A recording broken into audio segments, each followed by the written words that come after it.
PTI पर पाबंदी हुकूमत के खात्मे का काउंटडाउन करार। तहरीक इंसाफ ने सुप्रीम कोर्ट में एडॉक जजेस की तैनाती की मुखालफत कर दी। मामले पर सुप्रीम जुडिशल काउंसिल जाने का ऐलान। बैरिस्टर गौहर कहते हैं एडॉक जजेस को लगाना मुनासिब नहीं समझते। उमर अयूब बोले 3-4 जजेस लगाने से इल्तिवा केसेस खत्म नहीं हो जाएंगे। पीटीआई रहनुमाओं का इलेक्शन कमीशन अरकान के इस्तीफे का मुतालबा। कहते हैं चीफ इलेक्शन कमिश्नर ने इस्तीफा नहीं दिया तो आर्टिकल 6 लगेगा। एडॉक जजेस तैनात होने चाहिए। आइन भी एडॉक जजेस की तैनाती की इजाज़त देता है। विफाकी वज़ीर कानून आज़म नज़ीर तारड़ कहते हैं एडॉक जजेस चीफ जस्टिस ने नहीं बल्कि जुडिशल कमीशन ने मुकर्रर करने हैं। वज़ीर कानून ने चीफ जस्टिस काजी फायज़ ईसा की मुद्दत मुलाज़मत में तौसी की खबरों को बेबुनियाद करार दे दिया। बोले पेंशन बिल ज़्यादा होने की वजह से सरकारी मुलाजमीन की मुद्दत मुलाज़मत में तौसी की बहस ने जन्म लिया। मज़ीद कहा पीटीआई रहनुमाओं पर आर्टिकल 6 लगाने का मामला पार्लियामेंट में लाया जा सकता है।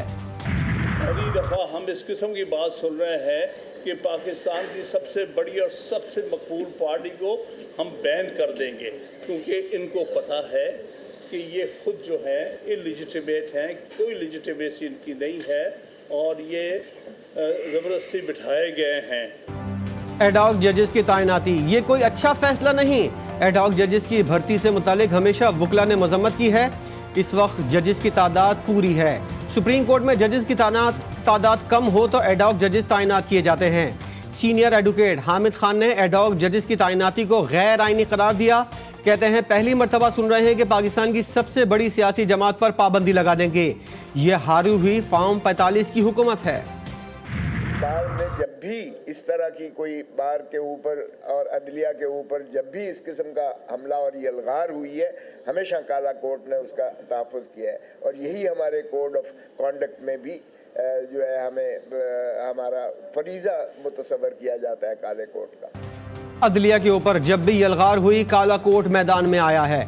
हैरत हो रही है कि सुप्रीम कोर्ट का सीनियर तरीन जज जूनियर तरीन जज को कबूल कर रहा है। पीटीआई के रहनुमा लतीफ़ खोसा की प्रेस कॉन्फ्रेंस। कहते हैं सुप्रीम कोर्ट के फैसले के बाद हुकूमत हवास बाख्ता हो गई है। जस्टिस रिटायर्ड मकबूल बाकर ने भी एडॉक जज बनने से माजरत कर ली। ज़राए के मुताबिक जस्टिस मकबूल बाकर ने ज़ाती वजूह पर एडॉक जज बनने से माजरत की। एडॉक जज की नामजदगी पर शुक्रिया अदा किया। जस्टिस मकबूल बाकर ने पहले एडॉक जज बनने पर हामी भरी थी। पाकिस्तान बार काउंसिल ने एडॉक जजेस की हिमायत कर दी। एलामिया में कहा गया है आइनी तरमीम से अलग आइनी अदालत कायम की जाए जो आइनी और सियासी मुकदमात का फैसला करे। इस इक़दाम से सुप्रीम कोर्ट के जजेस का कीमती वक्त बचेगा।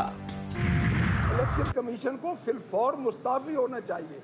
हम ये मुतालबा करते हैं अगर मुस्ताफ़ी नहीं होंगे तो हम सुप्रीम जुडिशल काउंसिल में इलेक्शन कमीशन के खिलाफ हम रेफरेंस दायर।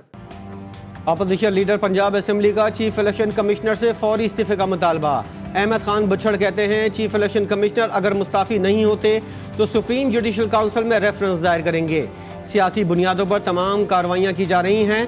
टिकटॉकर वज़ीर आला पंजाब को पीटीआई के बजाय अवाम पर तवज्जो देनी चाहिए।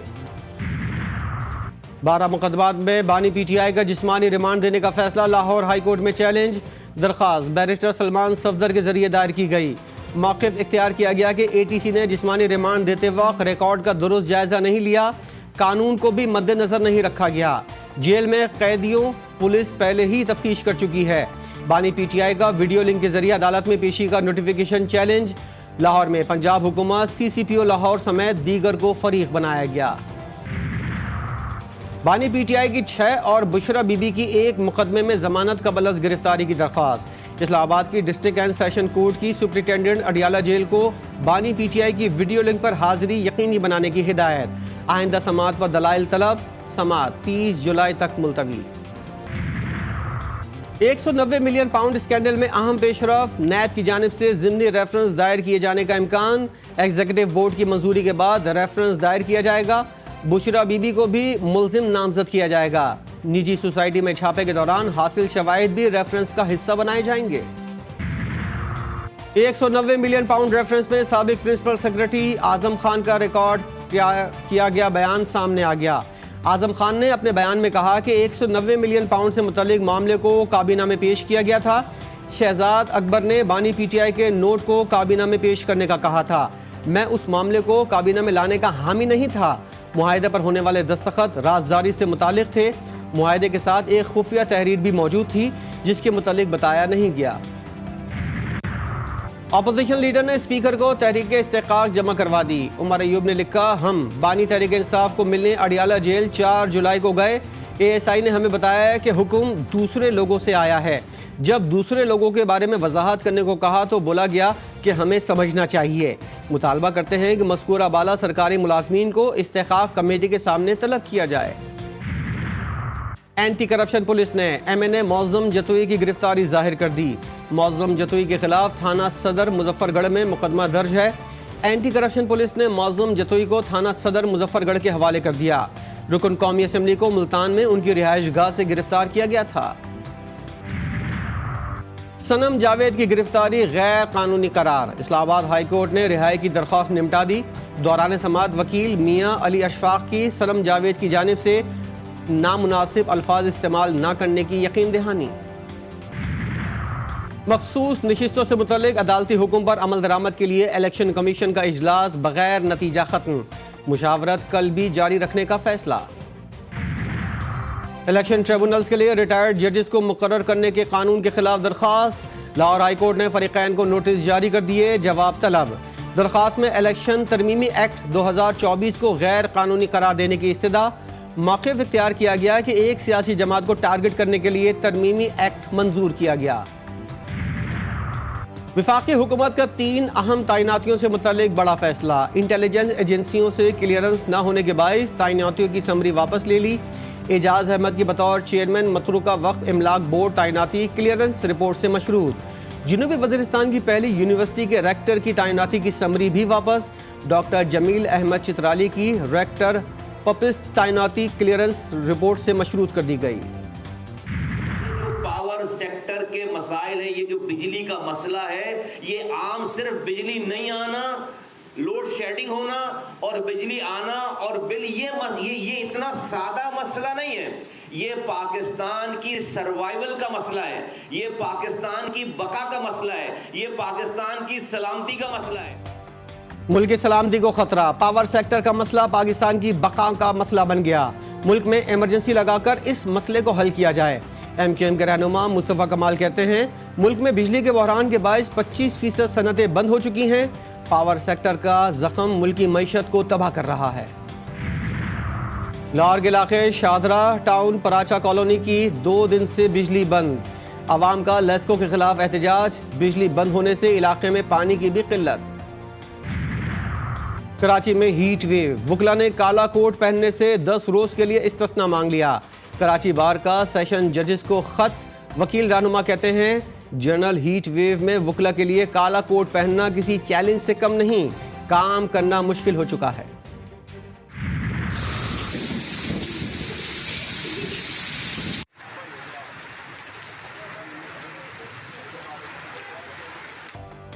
मॉनसून का नया सिस्टम मुल्क में दाखिल। सियालकोट, वजीराबाद, गुजरात, जेहलम समेत पंजाब के मुख्तलिफ शहरों में बारिश। नशेबी इलाके ज़ेर-ए-आब। शब कदर में तूफ़ानी बारिश। छतें और दीवारें गिरने के वाक़यात में 2 अफराद जाँ बहक, 10 ज़ख्मी। आज़ाद कश्मीर के इलाके समाहनी और भिम्बर में मूसलाधार बारिश। लैंड स्लाइडिंग की वजह से कोयटा टू डेरा इस्माइल खान शाहराह बंद। इस्लामाबाद में बादलों के डेरे। लाहौर में सूरज आग बरसाने लगा। शाम में बारिश का इम्कान। महकमा मौसमियात की आज इस्लामाबाद, पंजाब, पख्तूनख्वा, गिलगित बल्तिस्तान और कश्मीर में बारिश की पेशगोई। कराची में समुद्री हवाएं आज भी बंद। शदीद गर्मी और हब्स ने शहरियों के छक्के छुड़ा दिए। दर्जा हरारत 39 डिग्री, शिद्दत 42 डिग्री तक महसूस की जाने लगी। कराची में फिलहाल बारिश का इम्कान नहीं, चीफ मेट्रोलॉजिस्ट सरफराज ने बता दिया। सरदार सरफराज कहते हैं, हवा में नमी का तनासुब बढ़ने से गर्मी की शिद्दत 50 डिग्री सेंटीग्रेड से भी ज़्यादा महसूस की जा सकती है। आज से समुद्री हवाएं बहाल होने का इम्कान है। कल से दर्जा हरारत में कमी आ सकती है। शहरियों के लिए 2 वक्त की रोटी का हुसूल भी मुश्किल। लाहौर में बढ़ती हुई महंगाई ने चिकन और सब्जियों को भी लपेट में ले लिया। ब्रायलर गोश्त की फ़ी किलो कीमत 550 से बढ़ गई। टमाटर 200, आलू 100, जबकि बैंगन 125 रुपये फ़ी किलो में फ़रोग। पिशावर में आटा महंगा। 80 किलो के थैले की कीमत में 1200 रुपये का इजाफा। नई कीमत 11,080 रुपये हो गई। दहशतगर्दों की गवादर में हमले की कोशिश नाकाम। सिक्योरिटी फोर्सेस और बम डिस्पोजल स्क्वाड की बरवक्त कार्रवाई। मंडी के इलाके में छुपाई गई आईईडी नाकाम बना दी गई। सिक्योरिटी फोर्सेस ने क्लियरेंस ऑपरेशन मुकम्मल कर लिया। कराची के इलाके गुलशन इकबाल ब्लॉक 10 में जाती दुश्मनी पर फायरिंग से 35 साला साजिद कत्ल। फायरिंग का वाकया नाई की दुकान में पेश आया। जद में आकर एक नाई जख्मी हो गया। मकतूल साजिद को 6 गोलियां जिस्म की मुख्तलिफ हिस्सों पर मारी गईं। अहले खाना का कहना है कि मकतूल साजिद की किसी से कोई दुश्मनी नहीं थी। ओमान की मस्जिद इमाम अली इब्न अबी तालिब में फायरिंग से शहीद सलमान नवाज की मैयत आज रात वजीराबाद पहुंचेगी। नमाज जनाजा जाफरिया कॉलोनी में अदा की जाएगी। मजलिस अज़ा के दौरान दहशतगर्द हमले में गुलाम अब्बास, हसन अब्बास और कैसर अब्बास भी शहीद हुए थे। मोदी के गुंडे आपे से बाहर। इंतहा पसंदों ने महाराष्ट्र के जिला कोल्हापुर में मस्जिद शहीद कर दी। कुरान पाक की बेहुरमती, मुसलमानों के घर और दुकानें भी तबाह, 40 अफराद जख्मी। सुबह शाम बमबारी, गजा मलबे का ढेर बन गया। सहूनी फौज ने 24 घंटों में मजीद 81 फलस्तीनी शहीद कर दिए। शोहदा की तादाद 38,848 हो गई। हमास अब भी तल अबीब को निशाना बनाने की सलाहियत रखती है, इसराइल का एतराफ़। साबिक अमरीकी सदर डोनाल्ड ट्रंप पर कातिलाना हमले से मुतल्लिक FBI और सीक्रेट सर्विस की तहकीकात जारी। हुक्काम के मुताबिक ट्रंप के गनमैन पर मकामी पुलिस ने गोली चलाई, जिसका मकसद उनको अलर्ट करना था। हमलावर की गाड़ी से बरामद बमों में रेडियो कंट्रोल सिस्टम इस्तेमाल किया गया था।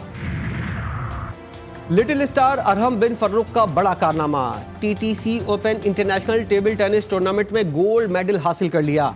भारत के अक्षय को अंडर 21 कैटेगरी में शिकस्त देकर कारनामा सर अंजाम दिया। अरहम बिन फर्रुख ने ओपन कैटेगरी का सेमीफाइनल खेलकर कांसी का तमगा भी हासिल किया। और आयरिश शहरी का बड़ा कारनामा, एमोकेव ने 5 दिन 5 घंटे और 23 मिनट में एक पहिए वाली साइकिल पर आयरलैंड पार करके रिकॉर्ड कायम कर दिया।